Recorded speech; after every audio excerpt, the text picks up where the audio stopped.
Assalamualaikum warahmatullahi wabarakatuh. Adik-adik, pada video kali ini kita akan membahas tentang kunci jawaban tema 9 kelas 4 dengan judul tema Kayanya Negeriku.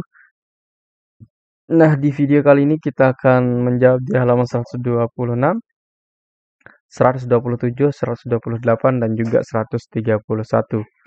Baik, untuk lebih lengkapnya kita langsung saja ke halaman 126.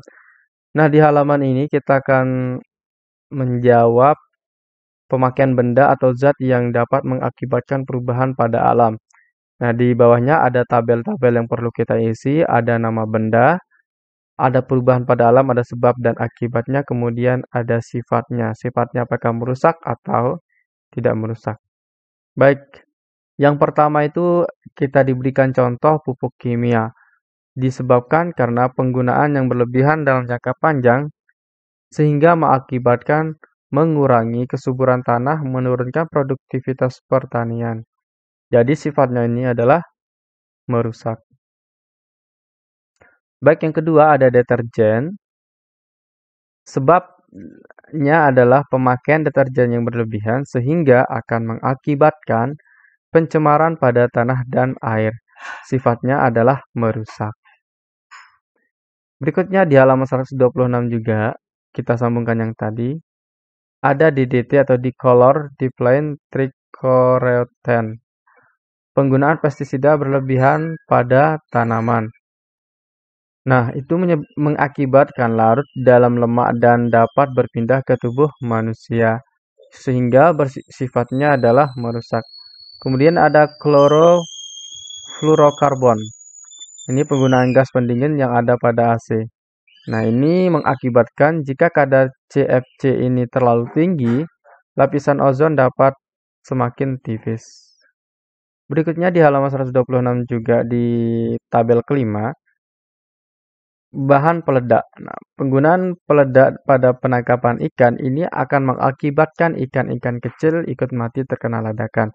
Ini juga sifatnya adalah merusak. Nah, sekarang kita akan mengisi peta pikiran yang ada di halaman 127. Di sini kita diminta untuk mengidentifikasi kegiatan-kegiatan masyarakat di sekitar tempat tinggalmu yang dapat mempengaruhi keseimbangan lingkungan. Kegiatan yang mempengaruhi keseimbangan lingkungan sekitar. Oke, kita jawab di yang pertama, yang paling atas adalah ada penebangan dan pembakaran hutan. Nah, penebangan dan pembakaran hutan ini akan menyebabkan keseimbangan lingkungan itu terganggu. Misalkan kalau ada penebangan hutan secara liar dan pembakaran hutan, maka otomatis penyerapan air di hutan itu akan tidak bisa dimaksimalkan lagi. Jadi air yang turun dari langit atau air hujan hanya turun saja ke tanah kemudian akan mengalir saja.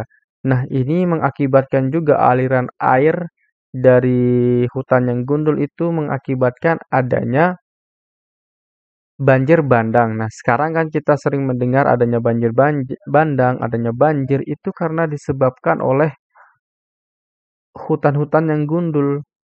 Kenapa hutan itu gundul menyebabkan banjir bandang? Karena daya resap tanah itu tidak ada karena tidak adanya pohon-pohon. Itulah yang menyebabkan terjadinya banjir. Jadi, ini sebagai ilmu kita ke depannya jangan sampai kita banyak menebang pohon karena ini sangat berguna sekali untuk kehidupan kita yang nyaman, untuk keseimbangan lingkungan kita. Berikutnya yang kedua, ada penggunaan bahan kimia dan pestisida yang berlebihan. Nah, penggunaan bahan kimia misalkan pada makanan atau pada tanam-tanaman ini akan menyebabkan kerusakan lingkungan. Misalkan tanah akan menjadi terganggu kesuburannya.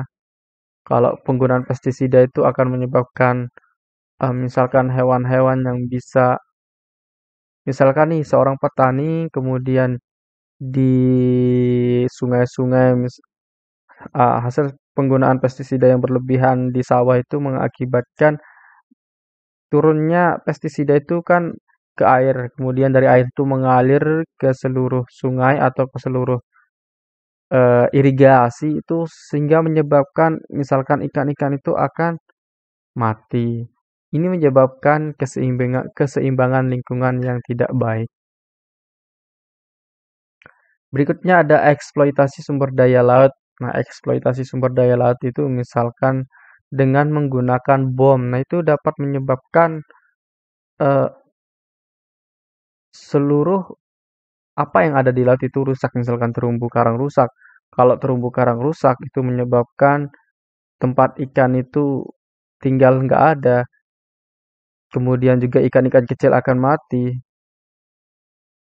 Kemudian yang berikutnya adalah penggunaan kendaraan bermotor. Nah, penggunaan kendaraan bermotor ini juga punya dampak negatif yaitu pencemaran lingkungan terutama udara.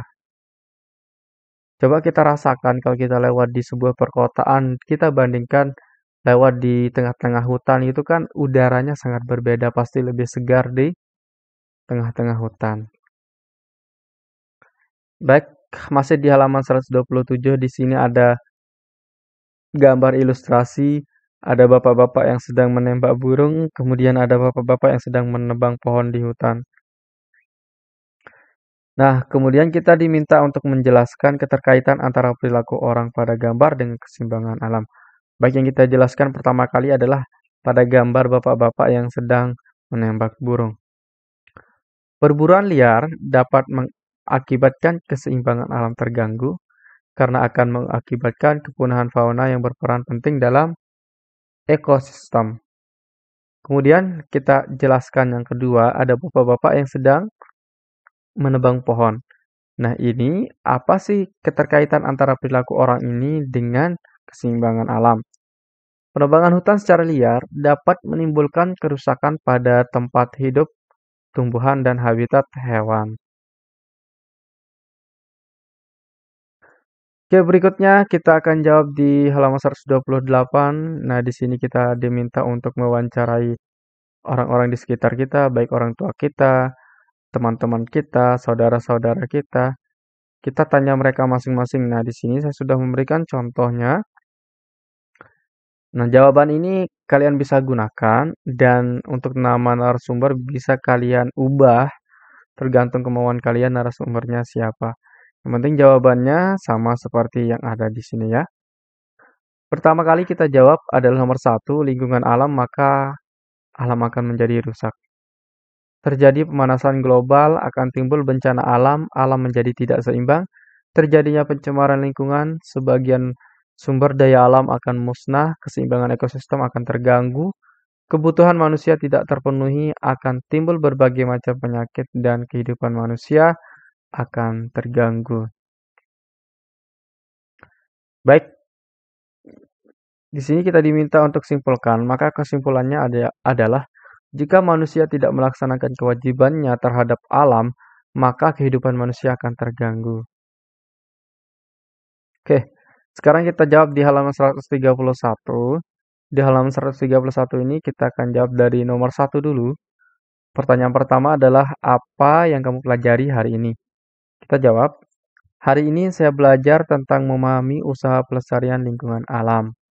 Nah, sebelum kita lanjut menjawab nomor 2, di sini saya sampaikan kepada adik-adik, bagi adik-adik yang berminat untuk mendapatkan file kunci jawaban tema 9 ini, bisa WA langsung ke 081803 358 023.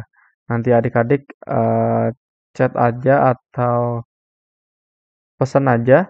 Halo Kak, saya mau pesan kunci jawaban tema 9 gitu ya, kelas 4. Nanti langsung kakaknya akan membalas kalian.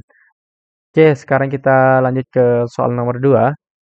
Nilai apa saja yang dapat kamu ambil melalui pembelajaran hari ini? Nilai yang saya pelajari hari ini adalah percaya diri, peduli, dan tanggung jawab. Nah, perlu digarisbawahi ya adik-adik ya. Untuk kunci jawaban ini adik-adik akan mendapatkan dari subtema 1 sampai dengan subtema 3. Itu lengkap dari pembelajaran 1, 2, 3, 4, 5, 6. Adik-adik akan mendapatkannya. Begitu juga di subtema 2, adik-adik akan mendapatkan dari pembelajaran 1 sampai pembelajaran 6. Begitu juga di subtema 3. Oke, sekarang kita lanjut di halaman 131 juga di pertanyaan yang ketiga. Keterampilan apa saja yang dapat kamu kuasai melalui pembelajaran hari ini? Jawabannya, keterampilan yang saya kuasai adalah keterampilan melakukan wawancara. Soal nomor 4. Apa yang akan kamu lakukan setelah melalui pembelajaran hari ini? Jawabannya, setelah melalui pembelajaran hari ini, saya akan lebih peduli terhadap pelestarian lingkungan. Nah, baik itu saja adik-adik pembelajaran kita atau kunci jawaban yang saya berikan di pembelajaran kali ini. Semoga ini bermanfaat dan bagi adik-adik yang ingin atau berminat mendapatkan file kunci jawaban tema 9 ini lengkap dari halaman 1 sampai dengan halaman terakhir di subtema 3. Silakan adik-adik pesan di WA 081803358023. Sekian, saya ucapkan banyak terima kasih. Assalamualaikum warahmatullahi wabarakatuh.